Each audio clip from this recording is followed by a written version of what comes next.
இலங்கை நாடாளுமன்ற தேர்தலில் அதிபர் அனுரகுமார திசாநாயக்க கட்சி அமோக வெற்றி பெற்ற நிலையில் தற்போது 7 தமிழர்கள் தேர்வு செய்யப்பட்டிருக்கிறார்கள். மேலும் இதுகுறித்தான கூடுதல் விவரங்களை நமக்கு செய்தியாளர் ஃபயாஸ் வழங்க கேட்கலாம். வணக்கம் ஃபயாஸ், இது குறித்தான விரிவான விவரங்களை பதிவிடுங்க. வணக்கம்.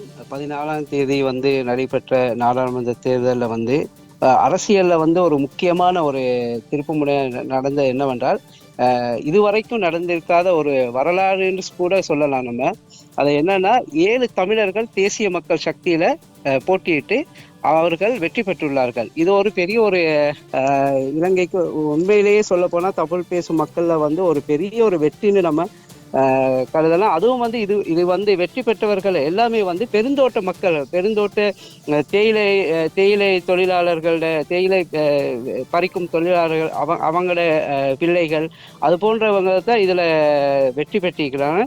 இது ஒரு மக்களுக்காக, ஒரு தமிழ் பேசுற மக்கள், தமிழ் மக்களுக்கான ஒரு இது முக்கியமான என்னன்னு சொல்ல போனா வரப்பிரசாதம் என்று கூட நம்ம சொல்லலாம். ஏன்னா இது வரைக்கும் இலங்கை அரசியல் வரலாற்றுல இது மாதிரி ஒரு தமிழ் மக்களுக்கு, தமிழர்களுக்கான எந்த இதுவுமே கொடுக்கப்படவில்லை. இது ஒரு பெரிய ஒரு எதிர்பார்ப்பும், இதுக்கு பிறகு வரக்கூடிய தமிழர் மக்கள், பெருந்தோட்ட மக்களுக்கு இது ஒரு பெரிய ஒரு வாய்ப்பு கூட என்று சொல்லலாம்.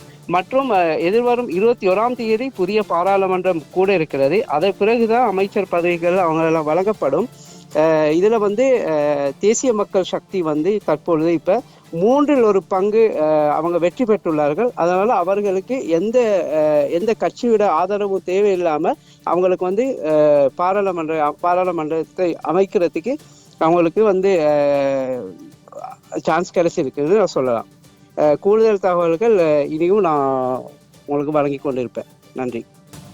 விரிவான விவரங்களுக்கு நன்றி ஃபயாஸ்.